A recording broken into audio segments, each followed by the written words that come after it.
La décision d'Ingres de représenter sa baigneuse nue de dos rompt avec la convention de la pose frontale, habituellement employée pour les personnages féminins.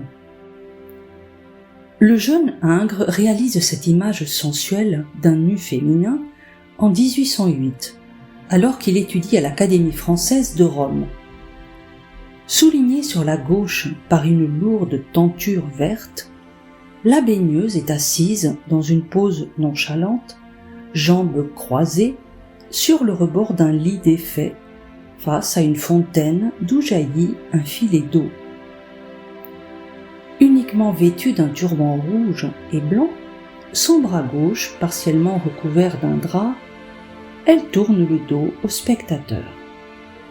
Cette pose permet à Ingres de mettre en lumière les zones de son corps qu'elle-même ne perçoit pas, mais que le spectateur peut admirer.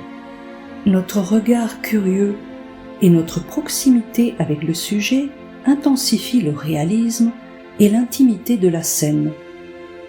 La décision d'Ingres de révéler son modèle de dos transgresse les normes de représentation du nu féminin.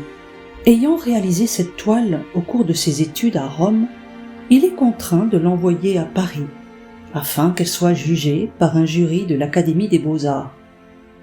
Celui-ci l'estime trop proche de la réalité et privé de références artistiques, manquant du caractère esthétique de l'Antiquité et d'un style grand et noble, escompté de la part d'un étudiant de l'Académie. Ces divergences qui éloignent Ingres du grand style académique ne cesseront d'indisposer les institutions artistiques françaises tout au long de sa carrière. Ingres offre pourtant une image terriblement sensuelle avec cette baigneuse tournant le dos à ceux qui la regardent. Je vous dis à bientôt pour de nouvelles balades artistiques. Si vous avez apprécié cette vidéo, n'hésitez pas à liker, commenter et partager.